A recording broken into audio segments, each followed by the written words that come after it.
ang aking grasya ay nasa inyo. Ngunit, huwag ninyong abusuhin ang aking grasya. Huwag ninyong sadyain ang kasalanan. Maging mapagkipid at magbantay. Bantayan ninyo ang inyong sarili. Amen, mga kapatid. Good morning. Kailangan talagang bantayan natin ang ating sarili kapag sa mga huling araw may falling away nga. Sinasabi ng Bible na hindi bababa ang Panginoon malibang may pagtaliwakas. At kawawa naman yung mga taong yun na katalikod sa pananampalataya, mag-aapostasiya. Ngayon tayo, mahina tayong lahat. So tanggapin mo sa sarili mong mahina ka. Kasi kapag mahina ka, nagiging malakas ang Diyos. Kasi kung malakas ka, hindi ka tatawag sa Diyos. Hindi ka hihingi ng tulong, malakas ka eh. Kaya habang tayo mahina, lalo malakas tayo kasi ibinigay sa atin yung Espiritu Santo eh. Kung malakas tayo, hindi na ibibigay ang Espiritu Santo. Bakit isinugo pa ni Kristo at ng Ama? Yun ang gagabay sa atin, yun ang magugwarda sa atin hanggang sa ma-maintain yung kaligtasan binigay ng Diyos sa atin. Maganap natin ang kalooban ng Diyos. Kinatakan tayo ng Espiritu Santo hanggang wakas para tayo maligtas. At ito'y forever na pagsuporta ng Espiritu Santo, sabi sa Psalm 73:26. Ang aking laman at ang aking puso'y nanlulupaypay. So normal yun, nanlupaypay tayo minsan. Normal yun kasi tao nga tayo eh. Nasa katawan tayong panlupa na mahina.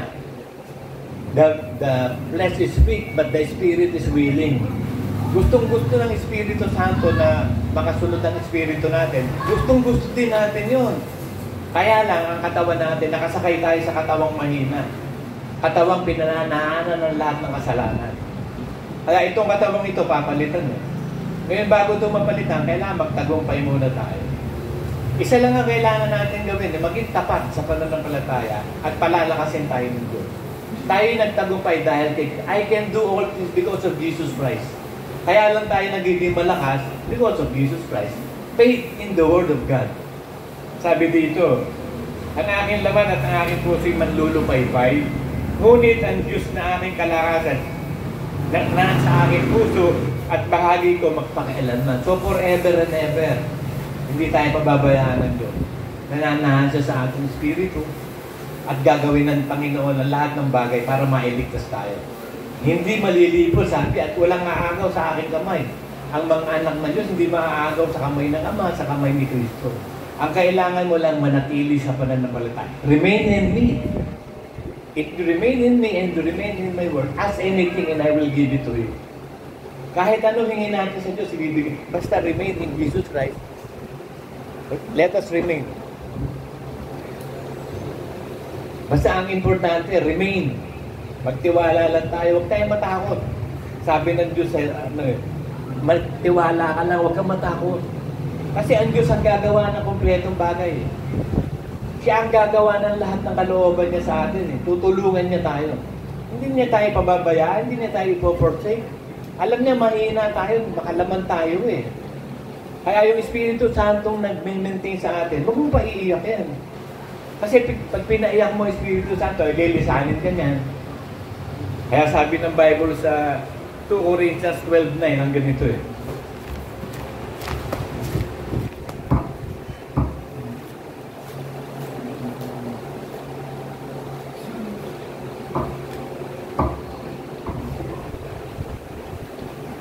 At siya nagsabi sa akin, ang aking biyaya ay sapat na sa iyo, sapagkat ang aking kapangyarihan ay naging sandal sa kahinaan.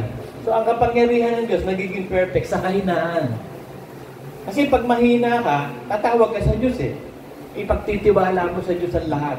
Pag ipinagtiwala mo sa Diyos ang lahat, malulugod siya. Kasi sumasampalataya ka. Kaya ka magiging malakas. Yung hindi mo kayang gawin, magagawa mo. Dahil ang Diyos na gagawa sa iyo. Maraming bagay na hindi natin kayang gawin. Maraming bagay na hindi natin kayang masunod. Pero bakit mo nasusunod? So hindi ikaw yan. Yung Espiritong nananahan sa iyo. Sabi ng 1 Corinthians 15:10.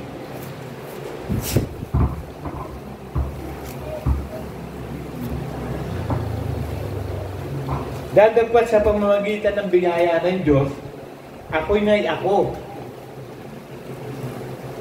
At sa akin ay sa akin, bagkus kung malabis na nagpagal sa kanilang lahat, bagamat hindi ako, kundi ang biyaya ng Diyos na sumasa akin. So yung pagpapagal natin, pagtitiyaga, pagtitiis, yung paghihirap na ginagawa mo, hindi ikaw yan. Biyaya ng Diyos yan. Gumagawa ang Espiritu Santo kasi nakita ng Diyos ang puso mo. Gustong-gusto mo talagang sumunod sa Diyos. Gustong-gusto mo magpakabanal-banal. Gusto mo sundin lahat ng kalooban na Diyos kaya ginagawa kang perfect. Pag nakita ng Diyos yun na tayo ay tunay na talagang tapat, mananaig tayo sa lahat ng bagay. Kasi siya ang gagawa eh. Hindi niya pababayaan tayo. Kasi kailanman hindi niya tayo ipoporse. Marami tayong kahinaan eh. Kaya huwag kang matakot sa kahinaan. Ipagyabang mo nga ang kahinaan, sabi ni Pablo. Kung meron ako ipagmamapuri, ang aking kahinaan eh. Kapag ito ako'y mahina, malakas si Kristo sa akin. And I can do all things because of Jesus Christ. Faith in God, faith in Jesus Christ will make you strong. Napakahalaga niyang pananampalataya. Say to the weak, I am strong. Say to the poor, I am rich. Yun ang gusto ng Diyos eh, pananampalataya. Yung pananampalatayang gumagawa. Sabi ng Deuteronomy 31:6,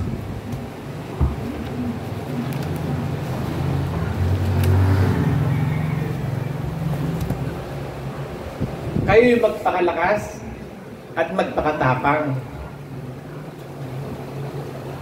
Huwag kayong natakot, ni mangilabot man sa kanila, sapagkat ang Panginoon mong Diyos ay siyang yumayaong kasama mo. Yumayaong kasama mo at hindi ka naiiwan, ni pababayaan ka man, pagpakialanman. So sa ating pagkilos, kahit saan tayo nagpupunta, kasama natin ng Diyos. Hindi tayo pababayaan kailanman, hindi tayo makikilos. Walang magagawa ang kasamaan sa atin. Si Satanas walang magagawa. Puro attempt lang yun eh. Lagarorin layo na lang yan eh. Nananakot na lang siya. Kaya sabi, huwag ka matakot. Hayaan mo manakot ng manakot, basta huwag ka matakot. Hayaan mo manlupay-pay ka, palalakasin ka naman eh. Magtiwala ka lang. Sabi nga ni David eh, iniligtas ako ng Diyos sa lahat ng aking katakutan. So marami pa rin tayong tao tayo eh. Normal matakot ka, hindi na normal kapag magpatuloy yung takot. Ibig sabihin, wala ka pa nananampalataya. Kasi pag natatakot tayo, yun yung part ng lumang pagkatao yun eh, matatakotin. Pero hindi tayo binigyan ng Diyos na spirit of fear. 2 Timothy 1:7.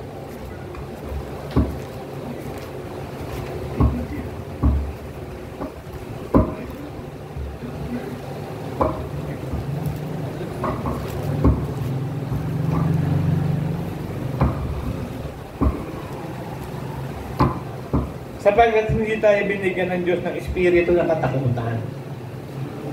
So yung takot natin yun, nandun yun sa ating datihang pagkatao, matatakotin tayo eh. Problematic tayo lagi. Pero hindi tayo binigyan ng Diyos ng espiritu ng takot. Nasa lumang pagkatao yun eh. Kaya pag dininay mo yung lumang pagkatao, wala ka ng takot. Perfect love casts out fear. Kapag perfect na yung love mo, yung pagsunod mo talaga, totoo na, mawawala na lahat ng takot. At hindi niya tayo binigyan ng espiritu ng katakutan, kundi ng kapangyarihan at ng pag-ibig at kahusayan. Give us the power, love, and a sound mind. Kaya kahit nakakalimot tayo, okay lang yun, may tagapag-alala naman eh. Kasi pag nag-iidad na tao, minsan narilimot yun eh. Okay lang yun, papaalala lang naman eh. Nakakalimot ka lang naman eh. Wala namang problema to, normal lang yun. Sino man tao hindi nakakalimot? Yun nga lang ikaw nga ngayon lang dito, nilapag mo yung salamin mo sa lamesa, hinahanap mo kung saan nandun eh. Yung iba naman, hinahalad yung salamin, nasa noo pala. So ganun talaga, normal lang yun, okay lang yun. Ang importante at nagtitiwala tayo sa Diyos at nakalulugod tayo sa Diyos. Ang importante, kalugdan tayo ng Diyos. Delight in me, I will give the desires of your heart. Alam ng Diyos yun, kaya nga papalitan itong katawan natin ito na glorified body. Papalitan na, para wala ng problema. Kasi ito problema, itong katawan eh. Outer man kung tawagin. Kasi malakas na nagagamit ito ni Satanas. Eh kung papalitan na, forever and ever na.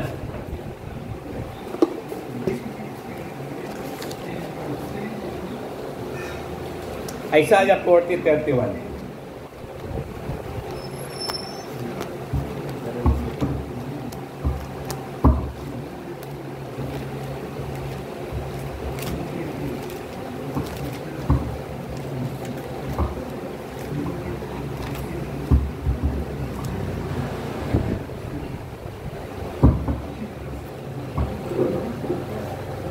Ngunit, ngunit sila naghihintay sa Panginoon ay magbabagong lakas. Those who wait on the Lord. Sino ba naghihintay sa tayong lahat? Hinihintay natin ang dakilang araw ng pagbaba ng Panginoon. Wala naman tayong bang hinihintay niya eh. Pero yan ang pinakamahirap sa lahat eh, yung paghihintay. Pero alam niyo ba na nabigyan ng revelation din si Neil Young at saka si James Taylor? Sabi din Neil Young, there's a lot to learn in waiting time. The secret of love is enjoying passing the time. Hindi alam ng dalawa na yun, nabigyan sila ng revelation. Sana alam nila yung sikreto na sinulat nila yung composition nila yun eh. There's a lot to learn in wasting time. The secret of love is enjoying passing the time. Kasi dumadaan lang ang panahon eh. Paano mo pararaanin ang panahon? So, ang importante, makaraot tayo, ma-enjoy natin itong passing time. Kasi ito pinakamahirap eh. Maiinip tayo, mabuburyok tayo. Ano gagawin mo? So, dapat meron ka na pagtutuunan. At least, kahit routinary, nandun yun. Alam mo, you learn how to waste time. And enjoying life is passing the time. Kasi dadaan ng panahon, yan ang pinakamahirap, paghihintay eh. So ano gagawin mo na hindi makakapag-enjoy ka na hindi ka nagkakasala? Lalo na kung ako, ang enjoyment ko nung araw, sugal eh. Masaya ako magsugal eh. 2 araw, 2 gabi, walang uwi yan eh. Eh, pwede pa ba yun? Ano i-enjoyin mo? So ako nga, pag naghihintay lang, nagsusulitaryo ko eh, nagpakikinig ko sa inihintay ko yung time doon, ini-enjoy ko yun. Ang importante, enjoyin mo yung wasting time. Enjoyin mo yung passing time. Ini-enjoy mo. Persecuted ka, naaapi ka, enjoyin mo yun. Yun yung passing time eh. Sabi ko nga sa inyo, kung hindi tayo dadaan sa now, paano tayo makakapunta sa future? Gustong-gusto na natin pumunta ng langit. Eh kasi may dinadaanan pa tayong now. Ito yung now eh. Ito yung passing time. So kailangan magtiyaga tayo, magtiis tayo. Kung ano man ang kinalalagyan mo dyan, may sakit ka, okay lang. Hindi ka naman mamamatay eh. Lumubayan, okay lang. Pagagalingin ka naman eh. So paraanin mo lang itong mga panahong dumadaan na to, na matutunan mo, you've got to learn. Sabi ni Pablo eh, in whatsoever state therewith to be called, and I have learned. Kaya nga sabi ni Neil yan eh, there's a lot to learn in wasting time. Sabi ni James Taylor, and the secret of life is to enjoy passing the time. Alam nyo, ito yung dalawang favorite yung singer, composer, creator to eh. Hindi nila alam, revelation ng Diyos sa kanila yun. Hindi ko lang alam kung paano nila naintindihan yung sinasabi nila na yun. Paano nila na-apply sa sarili nila yun. Kasi yun naman talaga sikreto eh. Paano mo uubusin ang oras mo na nag-i-enjoy ka? How do you learn wasting time? Kasi inuubos na lang natin ang oras sa panahon. Hinihintay natin ang Panginoon eh. Kaya habang naghihintay ka, you have to learn how to waste time. And you enjoy that passing time. Yun ang ninanastan ng Diyos sa atin na matutunan natin ang paghihintay. Isaiah 40:31. Ngunit sila naghihintay sa Panginoon, magbabagong lakas. Sila'y paiin lang na may mga pakpak na parang mga agila. Sila'y magsisitakbo at hindi mapapagod. At sila'y magsisilakat at hindi manhihina. So you enjoy. You enjoy life. Enjoy life. Habang buhay ka pa. Kasi ano pa magagawa mo pagpatay ka na. So, pakikitak ano mga sa akin dito. Ayan, salamat.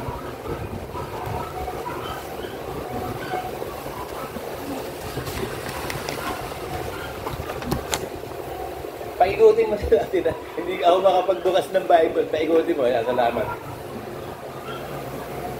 Isaiah 41:10.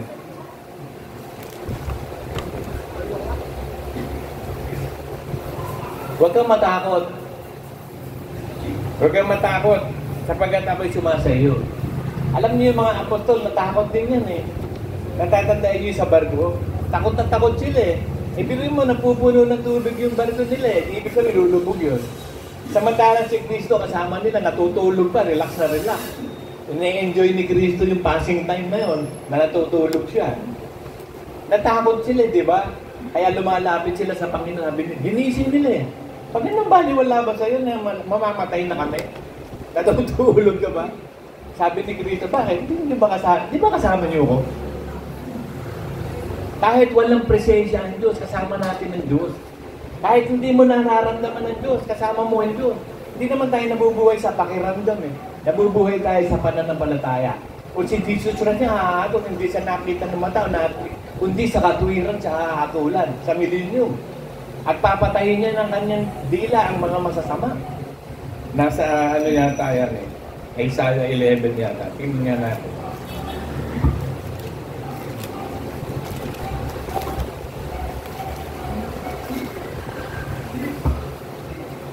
Tama, Isaiah 11. Isaiah 11:4. Simulan natin yung 3. Hindi siya na tumitingin doon sa narinig niya o nakita niya. Hindi, ang batayan niya yung katwiran ng Diyos. Kung ano yung sinabi ng Diyos, yun ang paiiralin niyang bata sa millennium. Ito sabi niya eh. At ang kanyang kaluguran ay magiging sa pagkatakot sa Panginoon. At hindi siya hahatol ng ayon sa paningin ng kanyang mata. Eh tayo, mahahatol tayo sa nakikita natin, di ba? Sa naririnig natin. Ang Diyos, ibang klase, no? Kasi pwede yung nakikita mo, peke. Pwede yung naririnig mo, peke, hindi totoo. Pero sa batas ng tao, kailangan may witness, yung nakita mo, yung narinig mo, di ba? Sa Diyos, ibang klase talaga eh. Hindi siya hahatol ng ayon sa paningin ng kanyang mata. Ni sasaway man ng ayon sa pakinig ng kanyang tainga. Kung hindi hahatol siya ng katuwiran, righteousness of God, ano yung isip ng Ama? Ano yung ipinatutupad ng Ama? Kapag hindi mo tinapad yun, patay ka kaagad. Hindi siya, kasi maaari nyo nakikita at naririnig mo, mali eh. Pero yung puso mo, nakikita mo eh, nakikita ng Diyos yun. Kundi hahatol siya sa katwiran sa duha at sasaway na may karapatan dahil sa maamo sa lupa. At sasaktan na yan ang lupa na pamalo ng kanyang bibig at ng hinga ng kanyang labi, kanyang papatayin ng masama. So kapag nakita ng Panginoon Diyos, wala kang sa katwiran ng Ama, patay ka na kanya. Kahit sabihin mo pang, ito ginawa ko, nakita mo, narinig mo, hindi. Wala ka sa katwiran ng Ama, patay ka. Stricken to death ka na kaagad. Ganun na, kaya tayo hahatulan din ng Diyos ayon sa katwiran. John 12:49.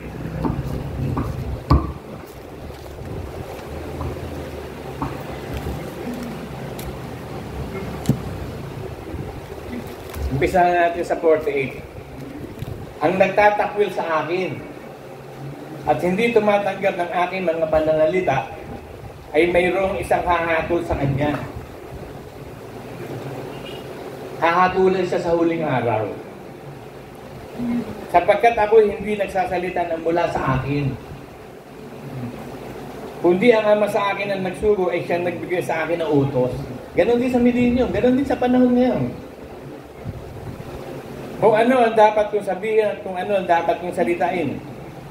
At nalalaman ko na ang kanyang utos ay buhay na walang hanggan. Ang mga bagay na sinasalita ko ay ayon sa sinabi sa akin pero gayon ko sinasalita. So merong hahatol sa atin yung salita ng Diyos. Hahatulan ka ng salita ng Diyos. Para hindi ka hatulan ng salita ng Diyos. Romans 8.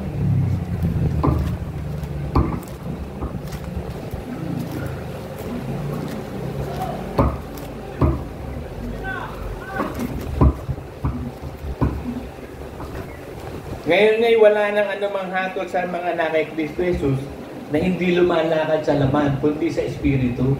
So wala nang hatol. Lumalakad ka sa katwiran ng Ama, si Kristo. Ang inilalakad ka sa Word of God. So wala nang hatol sa'yo kasi hindi pwedeng hatulan ka na. Kasi ang ginagawa mo si Kristo eh. Paano ka hahatulan ng Diyos o ng Kristo? Eh ang ginagawa mo yung utos ng Diyos. Salita ni Kristo ang katwiran ng Diyos. Paano ka hahatulan na ginawa mo yun? Kaya habang tayo nabubuhay sa lupa, ginagawa natin ng will of God, hindi tayo hahatulan. Pero kung mabubuhay ka sa lumang pagkatao, doon ka mahahatulan. Kamatayan yun, Galatians 6.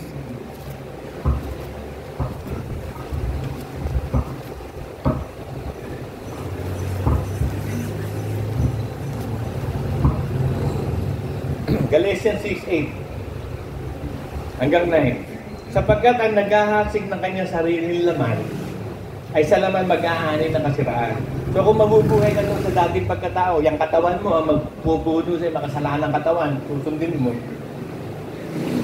Dadapot ang naghahasik na sa espiritu ay sa espiritu mag-aanin ng buhay na walang lahat. So yung naghahasik na sa espiritu, ang salita ng Diyos, espiritu at buhay eh. So sinasabi na kung mabubuhay tayo sa salita ng Diyos, hindi na tayo makakatulad. At huwag kayong mapagod sa paggawa ng mabuti. Yun ang mabuti eh.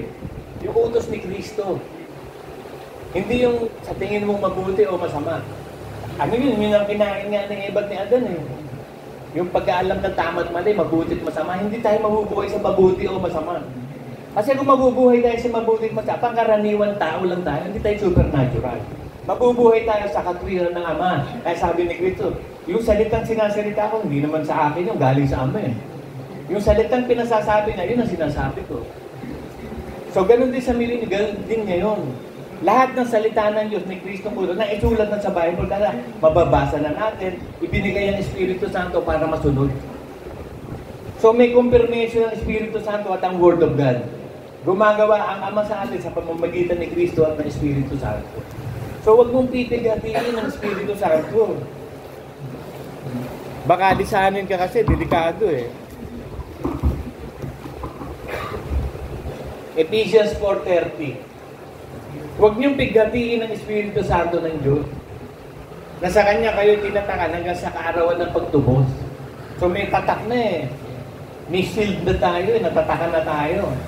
Naligtas ang Espiritu Santo. Ngayon, para maging sigurado yung kaligtasan, huwag mong paiiyakin. Sumunod ka lang ng sumunod. Magtiis ka, magtiyaga ka, maghihirap ka. Meron naman tayong hinihintay sa langit eh. Buhay na walang hanggan. Ano kung mahirapan ka? Ano kung mapagod ka? Ano kung mawala? Ano kung malugi ka? Tatanggap ka naman ng buhay na walang hanggan. Si Pablo na nga eh. Kalubihan na nga lahat ng bagay. Makamit lang si Kristo. Ganon din tayo. Kalubihan na lahat ng bagay sa mundo. Makamit lang natin si Kristo. What is your purpose in life? Ano ba ang layunin mo sa buhay? Noong araw, ang layunin natin, di ba, yumaman, sumagana, magkaroon ng pamilyang maayos, mabuting asawa, mabuting anak. Hindi pag pumatok sa atin na ang loobin natin, maligtas ang kaluluwa natin. Yun ang pangarap natin, di ba? Tanungin mo lahat ng tao, pangarap yumaman, sumagana ang buhay, magkaroon ng pamilyang mabuting, mga anak, asawa, maging payapa ang buhay. Pero tanungin mo kung ninais ba nilang mapunta sa langit? Mabuhay sa kalooban ng Diyos. Hindi sa mabuti at masama. Hindi sa ayon ng isip mo o katalinuhan mo. Hindi na. Hindi na yun. Buhay na walang hanggan na ang patayan. 1 Corinthians 1:19.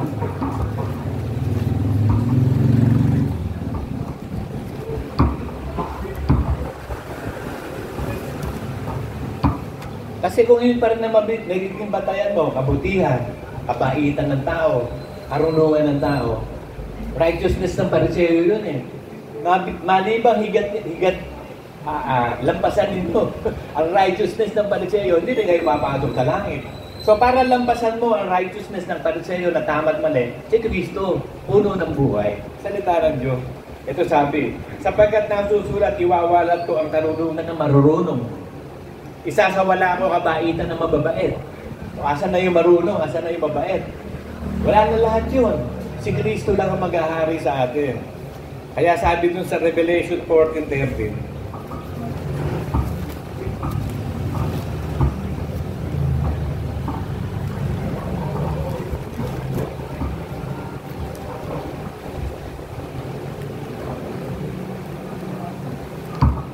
(17:14) pala.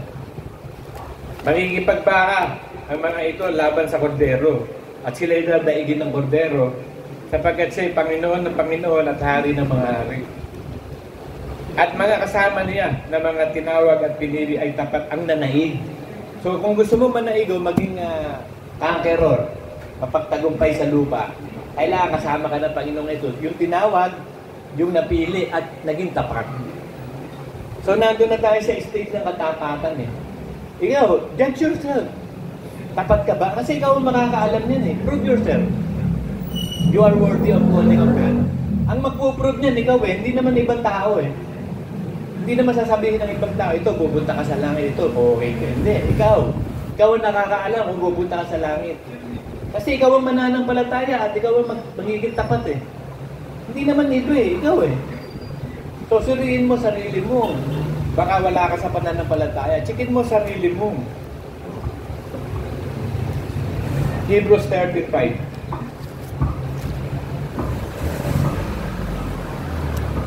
Kasi pag natiyak mo ang sarili mo na hindi ka pababayaan ng Diyos, tandaan mo yan. Ito sabi, Hebrews 35. Mangilag kayo sa pag-ibig sa salapi. Magkasya kayo sa inyong mga tinatangkilik, sapagkat siya rin ang nagsabi sa anumang paraan, hindi kita pagkukulangin, sa anumang paraan, hindi kita pababayaan. So, umiwas tayo sa pag-ibig sa pera. Gamitin natin ang pera makasunod sa Diyos. Sabi doon sa, sa Proverbs 9, na yung ating mga tinatangkilik, luwalhatiin natin ng Diyos sa ating mga tinatangkilik. Ano ba tinatangkilik mo? Buhay mo, pera mo, lakas mo. So, ikanuluwalhati na ng Diyos yun, hindi sa iyo. Unang-una, binili ka na nga Alam niyo yung mga alipin, binibili yan At alam niyo ba, ang mga alipin, wala silang karapatan sa sarili nila. Mga alipin, binili na tayo ng Panginoong Yesus ng kanyang dugo Dapat wala na tayong karapatan sa sarili natin. Pero sabi ng Diyos sa kanya, bagamat kayo mga alipin, hindi ko kayo ibibilang na alipin, kundi kaibigan. Kaibigan na, hindi. Kasi ang alipin, wala kang rights para gawin ang gusto mo Kung ano sabihin ng amo mo, yun lang Alipin ka, kaya binibili ang alipin. Kaya kita mo, nagbinibili nila mga alipin. Kapag may nabili ka isang tao, alipin mo na, kahit ano iutos mo ito, susunod yun. Pero kung alipin na tayo ng Diyos, hindi tayo binilang na alipin na walang karapatan sa sarili. Binigyan niya pa rin tayo ng layang pumili. At maging kaibigan. Kaibigan tayo ng Diyos. Kaya sa pakikipagkaibigan natin, maging tapat ka sa kaibigan mo.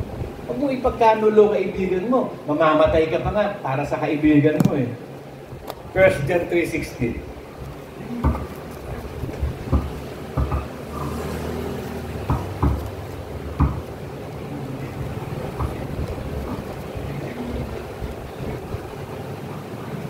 Dito'y nakikita natin ang pag-ibig.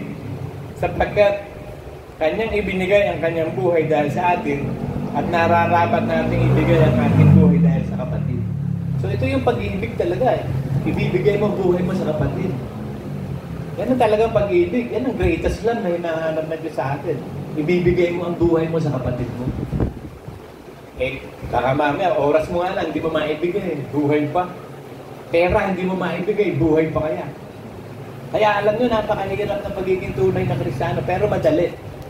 Sabi sa 1 John 5:3. Sapagkat ito ang pag-ibig ng Diyos na ating tuparin, ang kanyang mga utos, at ang kanyang mga utos ay hindi mabibigat. Madali daw masunod. Bakit? May Holy Spirit. Kaya ibinigay ang Holy Spirit. Yun ang gagawa. Pagawin mo. Hayaan mo gumawa ang Espiritu Santo sa'yo. Let it go.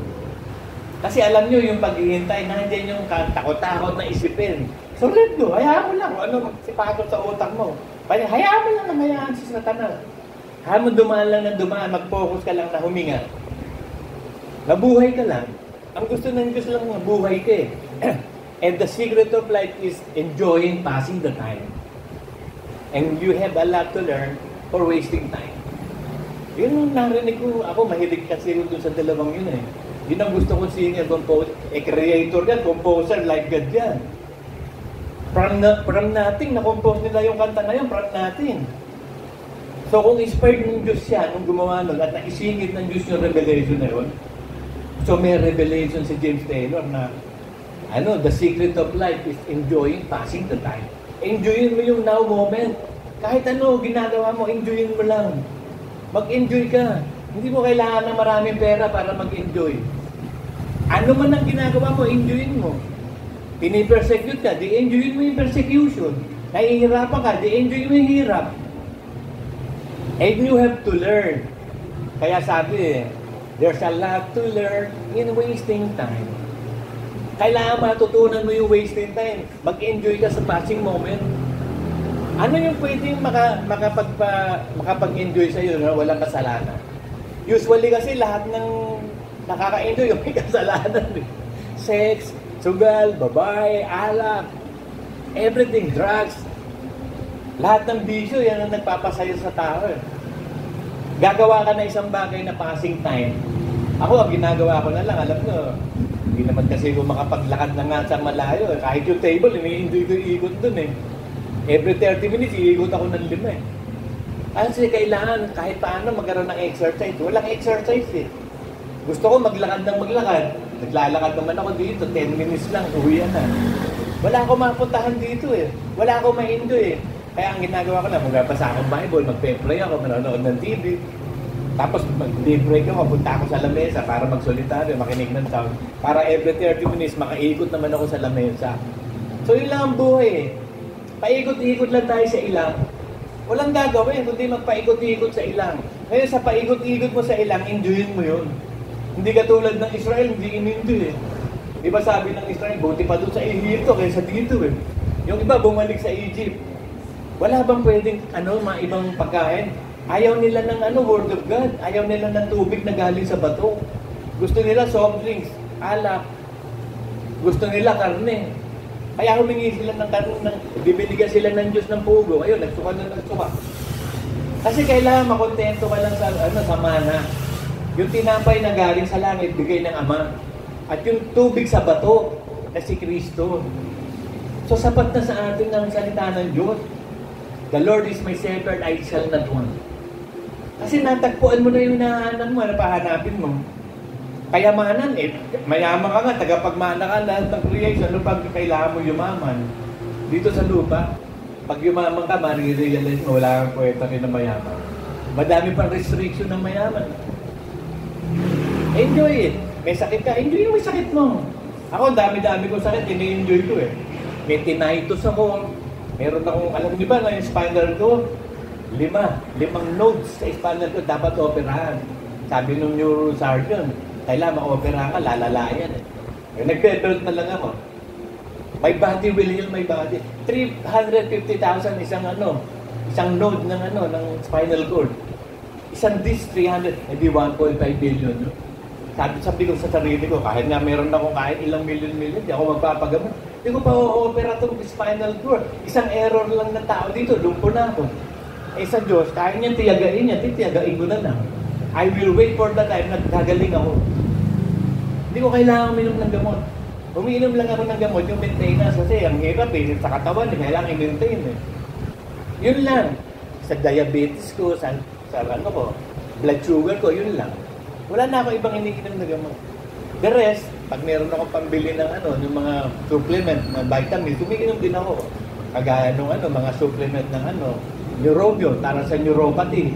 Yung mga vitamin B1, B6, B12 yun eh. Yung memory plus gold, may yun eh, tawag dito, Marcopa ba tawag doon? Na para sa brain.